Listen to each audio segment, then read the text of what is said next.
Yemen promete que seguirá sus pasos y que seguirá brindando apoyo a los palestinos. Dice que lo hará por medio de marchas populares, por medio del lanzamiento de misiles y mediante las operaciones navales contra objetivos vinculados al régimen de Israel, hasta que Israel detenga su agresión y levante el asedio que mantiene contra la Franja de Gaza desde el anterior 7 de octubre. Además, la Fuerza Armada yemení ha ejecutado nuevos ataques contra barcos vinculados al régimen de Israel que se dirigían a puertos en los territorios ocupados por el sionismo. Bienvenidos.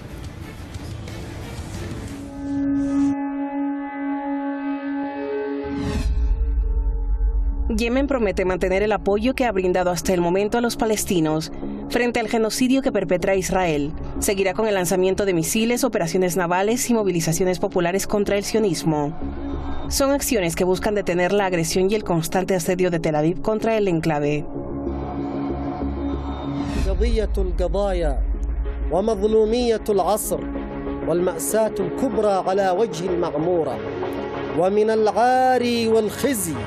وللأسف الشديد أن تكون في محيط إسلامي من العرب وغيرهم أكثره متخاذل. Pronunciamiento del líder de Ansarullah que llega por la conmemoración del día de Ashura, un recordatorio religioso destacado dentro de la corriente chií del Islam. Allí ha equiparado la defensa a la causa palestina con la defensa al mundo musulmán. إن شعبنا العزيز يمن الإيمان والحكمة يحيي هذه الذكرى من ميدان الجهاد في سبيل الله تعالى وهو يلبي النداء ويقدم الشهداء ومرابطته في الجبهات وعطائه في سبيل الله وإيثاره على نفسه. Esta misma semana, el ejército yemení, conjuntamente con la resistencia iraquí, ha ejecutado nuevas operaciones contra objetivos del régimen de Israel. نفذت القوات المسلحة اليمنية 3 عمليات عسكرية نوعية وعلى النحو التالي: الأولى نفذتها القوات البحرية والقوة الصاروخية وسلاح الجو المسير بعدد من الزوارق والطائرات المسيرة والصواريخ البالستية. استهدفت سفينة بنت لياي في البحر الأحمر. العملية الثانية استهدفت سفينة شيوس لايون النفطية في البحر الأحمر. Según las Fuerzas Armadas yemeníes, los navíos violaron la prohibición impuesta por Yemen de no viajar hacia los puertos de los territorios palestinos ocupados. Las operaciones se realizan en apoyo a los palestinos y en respuesta a la masacre en el campo de desplazados de Al-Mawasi, en la Franja de Gaza, ocurrida el anterior sábado.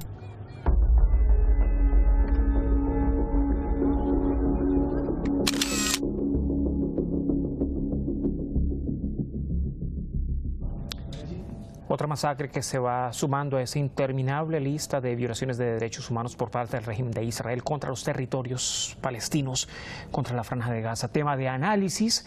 Nos acompañan esta noche para tratar de entender un poco esta situación. Le ven en pantalla, es Adrián Zelaya, es analista político, analista internacional, es presidente del CAI Center y está en Durango, en España.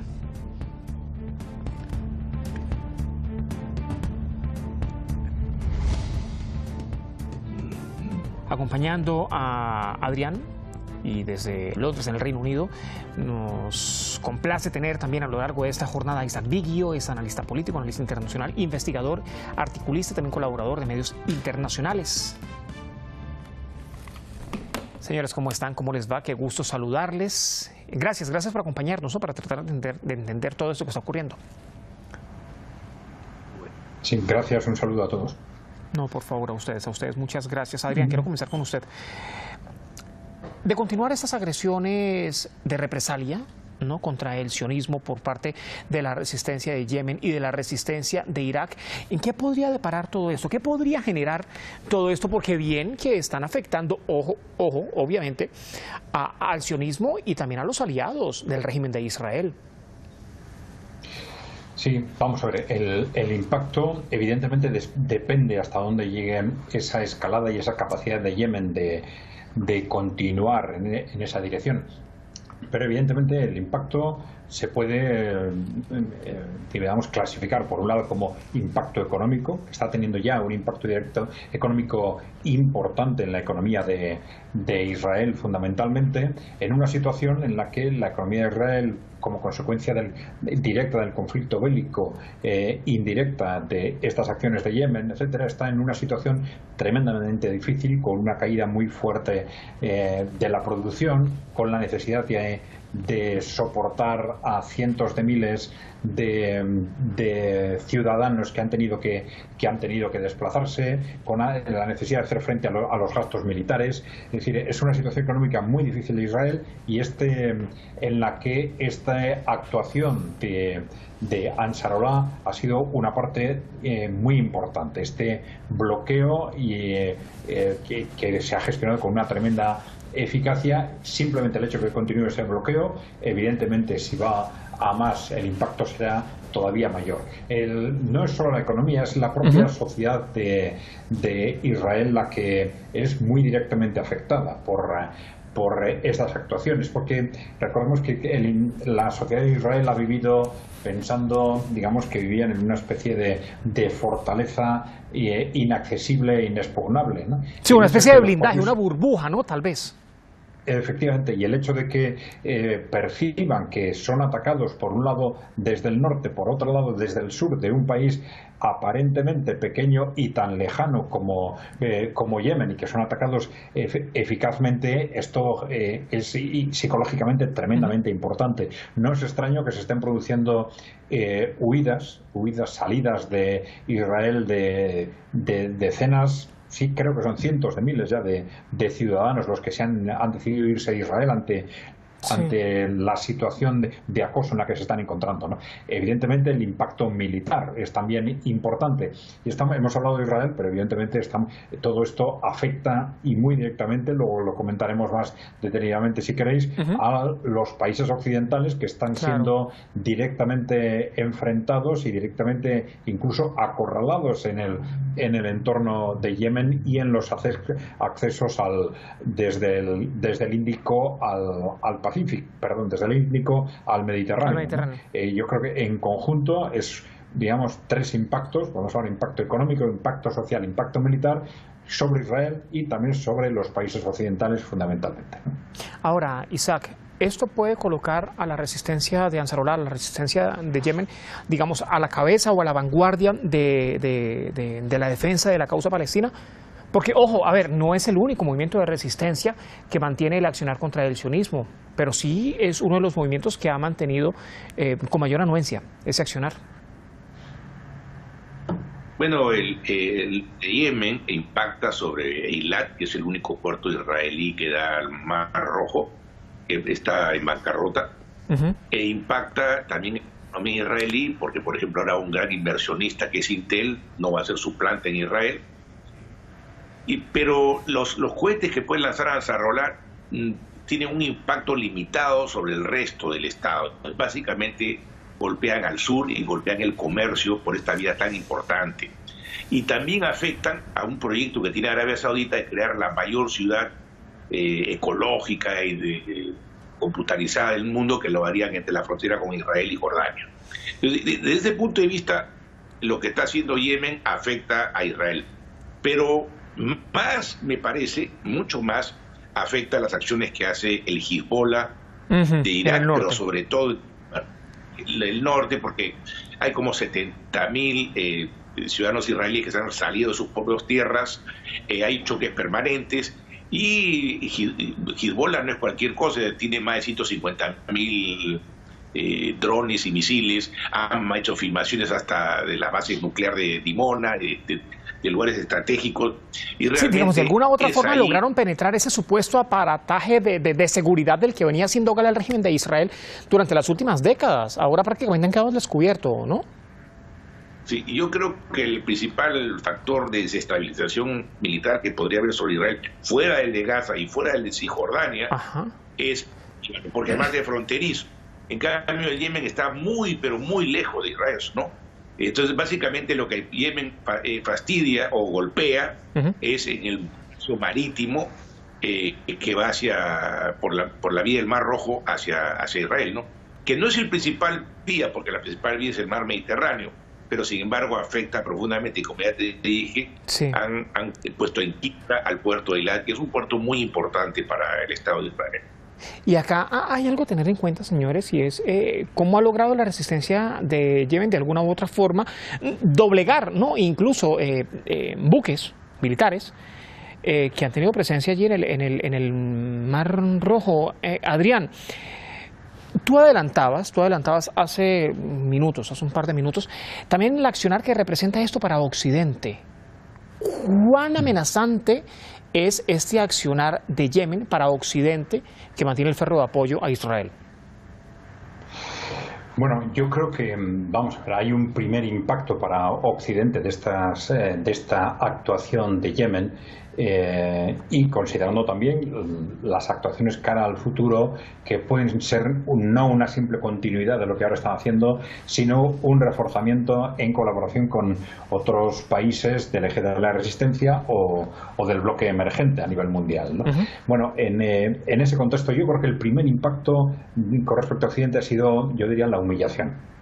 Una humillación digamos estratégica, una humillación militar, que en este momento es tremendamente importante. En el momento en que se produce el choque actual a nivel mundial entre los países emergentes y los países occidentales, el hecho de que un país pequeño como Yemen sea capaz de neutralizar a las flotas de Estados Unidos y de Gran Bretaña, como está haciendo, es algo realmente impresionante y, como digo, humillante para Occidente, que de alguna forma le está dando a Occidente una extraordinaria lección geopolítica, porque le está diciendo que ya no es posible, como antes, actuar impunemente con los países pequeños, que un país pequeño, pero con la suficiente determinación y quizás suficientemente endurecido, como es el caso de Yemen, puede hacer frente a través de distintas tecnologías y en colaboración con otros países, evidentemente, pero puede hacer frente de una forma realmente sorprendente a ejércitos supuestamente tan poderosos como el de Estados Unidos y de Gran Bretaña. Ha habido represalias continuadas de estos países, de Estados Unidos, contra Yemen, pensando que con esas represalias iban a conseguir desactivar la capacidad de Yemen de actuar en el mar como lo estaba haciendo. No lo han conseguido. Yemen ha mantenido su determinación, ha mantenido su voluntad política, y la verdad es que están transmitiendo una doble lección. Están humillando a Occidente y están dándole una verdadera lección geopolítica a Occidente y al mundo, y también, sin duda, a otros países árabes, claro. Y en función de eso mismo, en función de otros países árabes, de otros países también musulmanes. Isaac, a ver, sabemos que todos los países de la región no están apoyando a Palestina, sino que más bien muchos de ellos, gobiernos, no, más bien para no involucrar países en su conjunto con población, sino que muchos gobiernos árabes han mantenido el apoyo férreo y restricto y también injustificable al régimen de Israel en medio del genocidio. ¿Qué lección deja este accionar? A ver, no solamente de la resistencia en Yemen, sino también de la resistencia en el Líbano, la resistencia en Irak, la resistencia de Siria, que también ha reiterado apoyo a Palestina, o la resistencia iraní. ¿Qué lecciones dejan a los países árabes? Bueno, los Emiratos y Arabia Saudita han bombardeado repetidas veces Yemen y permiten que por sus aires vengan nuevos bombardeos de Occidente, ¿no? Los Emiratos han reconocido al Estado de Israel, igual que Bahrein, aunque ahora creo que Bahrein ha retirado a su embajador provisionalmente. Arabia Saudita quisiera establecer relaciones, pero no puede por esta crisis. Egipto y Jordania, que son los principales vecinos de Israel, en el sentido que tienen más frontera con Israel, siguen manteniendo relaciones diplomáticas, aunque Egipto choca con Israel con respecto a, dice, no queremos que hagan tales y cuales cosas en Gaza, y Jordania dice lo mismo con Cisjordania, pero Jordania ahora está por entrar como un asociado de la OTAN. Entonces Jordania y Egipto juegan como un rol intermediario que generan dudas, porque por un lado dicen estar con los palestinos, pero por otro lado mantienen relaciones con Israel Por un lado dice que le mandan comida a los jordanos, hasta el mismo rey ha ido a lanzar comida sobre Gaza, pero por otro lado no cumplen con sus promesas de tener una intervención más fuerte para evitar esta tragedia o estas matanzas que están habiendo. Entonces, básicamente, lo que muchos países árabes y musulmanes quieren es una buena relación fundamentalmente con Estados Unidos. Ahora, un país importante es Siria. Siria no está de acuerdo con ellos, pero no está en capacidad militar por la guerra civil de hacer una ofensiva. Y algo muy interesante es el cambio de Turquía, porque Turquía tradicionalmente ha sido un país que ha tenido relaciones con Israel. Los primeros inmigración sionista se dio cuando Palestina era parte del Imperio Turco Otomano, pero ahora Turquía es muy dura, inclusive su presidente acusaba a Netanyahu de ser peor que Hitler. Y Turquía está en una posición bastante crítica hacia Israel. Entonces, básicamente yo diría lo siguiente, ¿no? Hay estados como los Emiratos, Arabia Saudita, Egipto, Jordania, Marruecos, ¿no?, que por su condición de ser aliados próximos con Estados Unidos buscan un acercamiento con Israel, o en todo caso que durante esta guerra no romper relaciones o buscar algún tipo de, como que quisiera hacer algún tipo de puente. Pero hay estados más radicales, más hostiles, básicamente Líbano, Siria, Irak, Turquía, Irán, que es musulmán chiita, pero no es árabe, Turquía son turcos, ¿no? Yemen, ¿no?, está en contra de Israel. Entonces hay esta diferencia, ¿no?, entre países que quisieran que priorizan un acercamiento hacia Estados Unidos porque reciben a cambio inyección económica, inyección militar, ¿no?, y países que son más independientes de los Estados Unidos y están más dispuestos a enfrentarse a Tel Aviv. Estas acciones no podrían generar, Adrián, más división, sobre todo política, ¿no?, desde luego, en la región, cuando se está hablando precisamente desde el eje de la resistencia, a ver, vamos a buscar más bien la unidad en función de la causa palestina, ¿no? Bueno, yo creo que tenemos una cuestión de fondo muy relacionada con el factor tiempo, ¿no? Evidentemente, el mapa que ha descrito mi compañero Isaac es correcto, pero yo a esto le añadiría una perspectiva dinámica desde el punto de vista de la evolución de estos posicionamientos en el tiempo, ¿no? Yo creo que es muy importante diferenciar dentro de estas posiciones que han adoptado los distintos países musulmanes casos como puede ser muy claramente, por ejemplo, el de Marruecos, que, como ha dicho mi compañero, tiene una alineación estricta con Estados Unidos, la OTAN, Israel, etcétera, y otros países que han mantenido una relación muy estrecha con Occidente, pero que parece claro que hay tendencias de fondo que les están llevando no a un cambio radical inmediato, sino a un desplazamiento progresivo, en alejamiento con respecto a Occidente y en acercamiento, en principio, al bloque emergente a nivel mundial. Y con esto va necesariamente a implicar también, o está implicando también, aunque sea lentamente, un acercamiento al eje de la resistencia, sin duda, ¿no? Estoy hablando de países como, sin duda, Egipto, Arabia Saudita, Emiratos Árabes Unidos, también Turquía, como ha dicho mi compañero, porque esos tres países, Emiratos Árabes Unidos, Arabia Saudita y Egipto, ya están en el bloque de los BRICS. Turquía ya ha manifestado repetidamente que quiere estar en los BRICS y que quiere estar en la Organización de Cooperación de Shanghái. Sí. Arabia Saudita ha realizado últimamente también algunos movimientos para recuperar o suavizar las pugnas históricas o las dificultades históricas, por ejemplo, con Irán. Todo esto nos indica que hay pequeños movimientos progresivos de estos países que sin duda alguna va a terminar desplazándoles cada vez más hacia ese bloque emergente y a la cercanía de posiciones con el eje de la resistencia, y esto va a generar un contexto de consenso evidente en lo que es el conjunto del mundo musulmán, ¿no?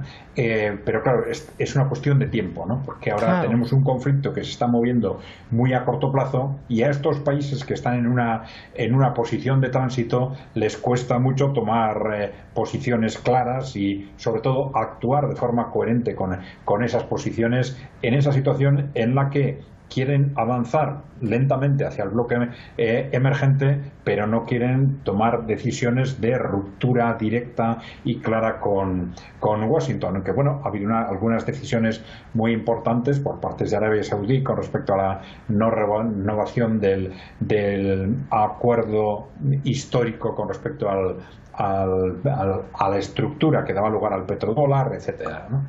Pero bueno, yo creo que hay que ver la situación desde un punto de vista dinámico esperanzado, de una forma esperanzada, aunque no sea fácil que tengamos frutos de esa relación a corto plazo, claro, teniendo en cuenta a qué estamos llamando corto plazo dentro de este conflicto, claro. Claro, porque corto plazo fácilmente pudiese decir, bueno, mientras se cumple un año, tal vez, el último trimestre de este año, cuando ya se cumple un año del genocidio, pero mientras tanto sigue el accionar de Israel en la Franja de Gaza. Ya se aproximan a los 40.000 asesinados según cifras divulgadas por el Ministerio de Salud de Palestina, pero la cifra puede ser muchísimo más alta y eso no lo vamos a saber sino hasta que termine tal vez la guerra. Pero ahora, la situación interna, Isaac, me queda poco tiempo, lamentablemente, la situación interna de Israel.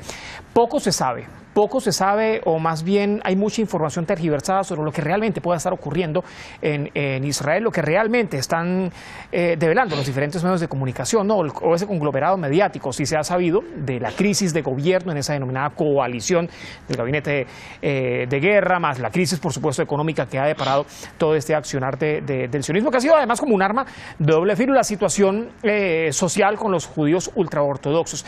Pero este intento, tal vez, yo le digo, bueno, no sé si es de tapar o desviar un poco la atención, no puede ser también como que una estrategia para tapar lo que realmente está ocurriendo con el sionismo, una inminente decadencia tal vez, no sé, me atrevo a decir eso, tal vez yo esté equivocado. Bueno, te diría una pequeña corrección de tu dato. Según la revista médica de Lancet, se acercan a los 200.000 muertos palestinos, según una nota ahí que es escrita por un importante académico israelí. Bueno, en cuanto a lo que tú mencionas, y académico que ha estado colaborando además con la propia prensa israelí en momentos anteriores. Sí. Bueno, en cuanto a que haya el territorio israelí, yo diría que eso es la peor crisis que ha tenido Israel en toda su historia. Y ya Israel anteriormente ha tenido una guerra civil en el momento de su fundación.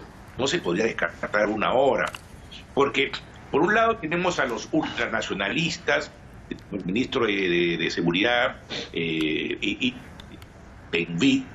Itamar Ben-Gvir, el ministro de Economía, Bezalel Smotrich, que ellos quieren votar a la mayor cantidad posible de palestinos de Gaza y Cisjordania y repoblarlas. Y Ben-Gvir, que está a cargo de las cárceles, dice que debe matar a todititos los 10.000 o 20.000 presos palestinos que hay con un tiro en la cabeza. Entonces ellos son los ultras.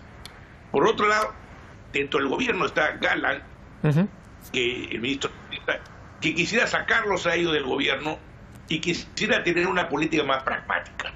Se acaba de salir del gobierno israelí Benny Gantz, que es la figura más popular que hay en Israel, es un general que podría estar de acuerdo con algún tipo de acuerdo para intercambiar prisioneros y parar la guerra. Y mientras tanto, Estados Unidos, con la actual administración, quiere parar la guerra.